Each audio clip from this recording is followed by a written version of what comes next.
Sean Sewell with Engearment.com up in our mountains of Colorado. Just got doing a little bit of camping last night. Snowed a little bit on our rooftop tent there. And my dog eating breakfast in the truck right now.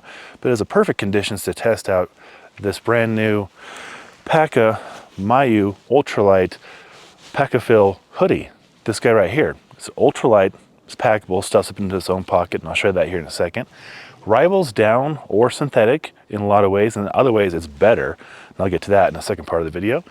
But this is a stylish and warm jacket. It's currently 27 degrees, and I'm wearing this over the Paka regular hoodie we have a review on, and that's it. And I slept in this last night while it snowed, and it is, what time is it? 8:20 right now, and I'm assuming it got down to probably 22, 23 degrees last night, and you just saw our tent. So it's versatile, it'll keep you warm. It's a lot to offer here. So let's get into it. First, we'll start with sizing. I'm 6'1", 45-inch chest, 34-inch waist, 36, 37 on the arms. It's a men's extra large. It is not baggy, but it's not too trim.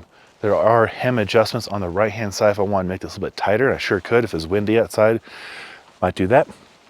Elastic cuffs, but I want you to look really closely in the elastic. It's actually really cool symbols on the elastic parts. Hopefully the focus worked on that. It's hard to see on the black, but it really is quite amazing attention to detail right in there. The little things like that go a long ways. Even the zipper pull, the traditional Peruvian symbol right here. My hands are cold because it's 27 degrees. Should be wearing gloves. What you get, it's real basic. 70 grams of the alpaca-based insulation that they have a patent on now. They've had it for a couple years. I have the Apu jacket, and that's still going strong. That rivals any Arc'teryx or Patagonia insulation that I have. The 70 grams is, it's hard to do the math. The CLO on the Pakafill, the alpaca-based wool insulation, is more efficient than that of down or synthetic. Down has more loft and warmth than synthetic, as well as this, the Pakafill. However, if you're looking at it from an ethical standpoint, the feathers for the down harm the duck, and or the duck dies or the goose dies in the process. If you go synthetic, you don't have to worry about harming an animal, just harming the planet because it's made from plastics and oil. With alpaca, they're just giving it a haircut and then goes off and enjoys the rest of its day. And that hair, the wool, becomes the insulation. So of the three options I presented to you, I think it's pretty easy ethically to see which one to go with. Now, as far as warmth, synthetic is warm, and it's warm when it's wet. Pakafill is warm and breathable, more breathable than either the down or synthetic. I have proof to that I'll get to in a second. As far as getting wet, I have not doused it in the shower and then tried that out. I don't know, but I haven't got any condensation, which is the number one thing that most people encounter is if you're using this within a sleeping bag, which we did last night, or in a mixed environment, or in a high output activity environment like hiking or backcountry skiing or splitboarding, then the other two can attract condensation and you kind of wet out from the inside out, which is dangerous. This has not happened. I went for hikes and ran around. I went into my truck and turned it on the heat. I don't know how hot it got in there. I felt like 70s, 80s, and then I stood out here in the 20s, and there was no discrepancy. So that was nice. Compressibility. This is the one thing down has over this. This does compress small, and I'll show you here in a second. Smaller than probably most synthetics, but not as small as down. But still, it requires less of this insulation to be as warm as down. So, you know, I think it evens out there pretty well. I'll just show you. I'll just show you, because nothing better than just showing a person how a thing works, not going off a sheet online or in a Reddit forum or something. There is the pocket right here, and this 10 ounce, maybe 10.5 ounce jacket with 70 grams of Pakafill insulation will easily, and I mean easily, stuff into this pocket right here. And then you can tell me what you think of a comparable 90, 100, 110 gram down jacket, what that would look like.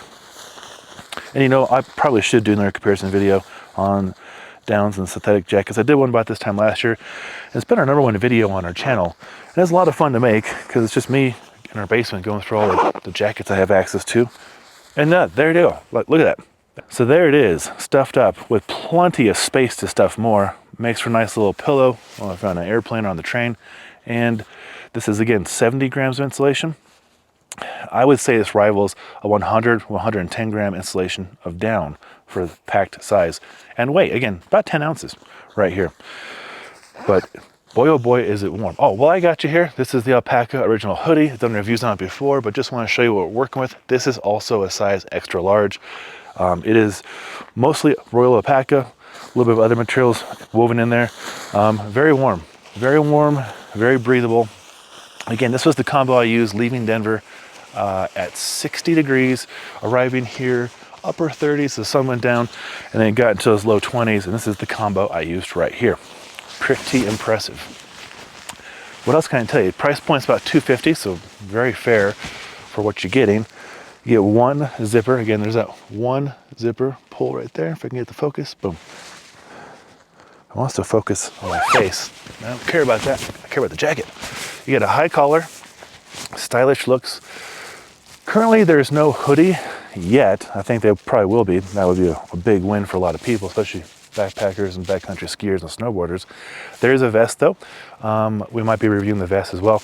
But I didn't see any videos on this jacket, and I wanted to show you what it is and where we use it and conditions we used it with and where we slept with it on.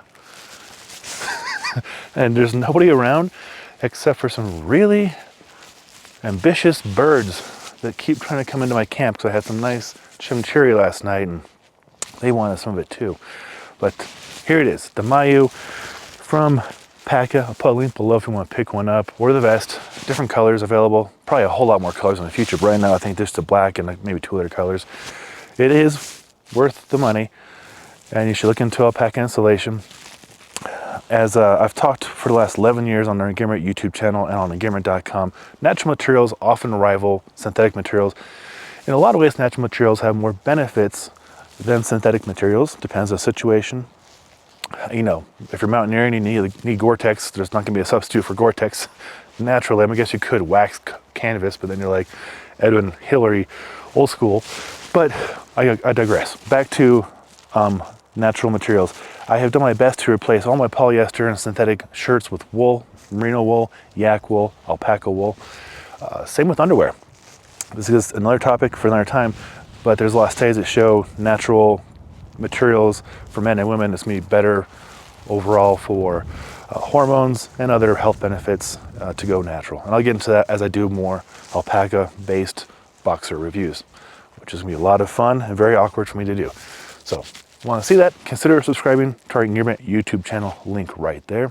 If you found this helpful, and I really, really hope you did, a thumbs up be appreciated. I'm Sean Sewell, the owner and director of Stoke for Engearment.com. Until next time, take care.